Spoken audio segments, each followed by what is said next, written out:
South Africa could soon find itself on a global grey list. That's according to a new report commissioned by Business Leadership South Africa. This could dent the country's GDP and impact the economy. Grey listing is an indication of the risk that the rest of the world attaches to a country's companies and individuals. Recently, the country has had to deal with corruption issues related to state capture. The country's justice system has often been criticized for its inability to bring criminals to justice as a result of laundering. To discuss more on this, I'm joined in studio by Justice Ministry spokesperson Chrispin Phiri. Chrispin, thank you so much. Always a pleasure having you here. Just to lay the foundation for this discussion, it was, I believe, about 2 years ago when that task force warned South Africa that it is facing grey listing if it didn't improve its legislative and regulatory controls. So there was that warning some 2 years ago. And then just last month, I remember reading that Justice Minister Ronald Lamola was speaking at a conference to investors in Cape Town. And he spoke about this potential coming of grey listing, but saying, and that was about a month ago, we're getting our ducks in a row to ensure that this does not happen. Can you give us an update on what's happened since that 2-year warning and indeed a month ago when the Justice Minister is saying, look, we're doing all we can to avoid this? Yes, so thank you for having me. Quite correctly, FAFTAF, the Financial Action Task Force, which is a body that regulates or oversees the regulation of financial systems around the world, has really put out a warning that South Africa's financial systems face a particular weakness, especially from a law enforcement point of view, and are susceptible to money laundering, especially around trusts and NPO organizations and a number of legislative deficiencies. So a lot of research from the government side went into studying that report and then putting up what we call an omnibus bill. So this omnibus bill comprises of various departments from National Treasury right up to social development, putting together all of their legislation and bringing this before Parliament to say, this is the type of problem that we are all collectively facing, from law enforcement agencies right up to social development, for instance, and the Financial Intelligence Center. And this is the type of legislative reforms that we're proposing. So some of the amendments look at proposals of amending the NPO Act. Some of them look at proposals to amend the Trust Act, which is a 1939 piece of legislation, so you can imagine it's very defective. Some of it look at amending, to some extent, Companies Laws Act as well, to ensure that when we are able to register companies, there are some of the defects that are addressed, as well as the Financial Intelligence Act itself. So this is the legislative amendments that are now before Parliament, and I think Parliament will express a view as to how it tries to process those amendments. Is this an issue of time now, because the clock has indeed been ticking, and Parliament now does Parliament need to fast track this omnibus? And indeed then also there was the call from the task force that there needs to be demonstration that these controls had been used in investigations and prosecutions. Is that where the MPA then comes in to try and show that actually we have been implementing these controls? What needs to happen, and how short of a time does it need to happen in? Yeah, well, a lot needs to happen in a short space of time. And generally we're finding ourselves in the position where, because of the ravages of state capture on state institutions, some of the capacity that we have in state institutions, for instance, such as the NPA, has been deficient. And one of the things that the NPA has done to respond to that particular deficiency is they've added now what they call an anti-money laundering desk, which will specifically focus on anti-money laundering crimes.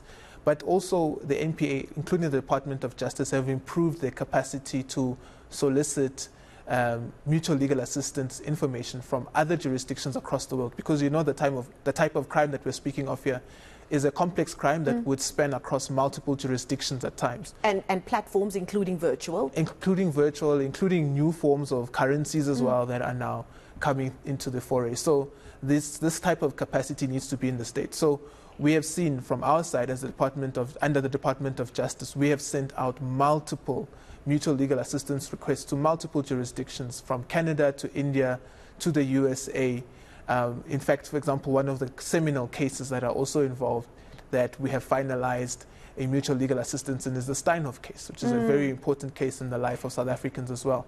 So we are beginning to show, from an NPA side, capacity to investigate this specific type of crime, so that when we prosecute these crimes through the NPA, at least, they're not only prosecuted as by the way of corruption, but they're prosecuted solely on anti-money laundering or even terror financing. In fact, the NPA is able to produce, and they've produced a case in their annual report this year, on terror financing where people were actually prosecuted for something that seemed to be terrorist related. So the capacity is there, but it really needs to be nuanced and enhanced. But the capacity is there, the policies seem to be there, but we also need to prove that we've used it.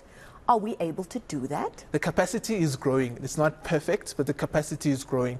And we are going to begin to demonstrate that we are able to use these cases. That's why we say these mutual legal assistance matters that we have put forward are related to money laundering. So you can see that the NPA is beginning to really focus on implementing that aspect of it. But there are deficiencies in our trust laws. We know that people are able to use trusts to launder money. People are able to have NGOs that masquerade as beneficial NGOs, but in reality, these are just money laundering schemes. So that needs to be tightened up from a legislative point of view. And we hope that Parliament will come to the party as well and assist the government of the day to pass these laws so that we have effective anti-money laundering laws in place. I appreciate your honesty in that the language that you're using is our capacity is still building, there are still issues, we are going to be able to prove that we are less porous than we've been before.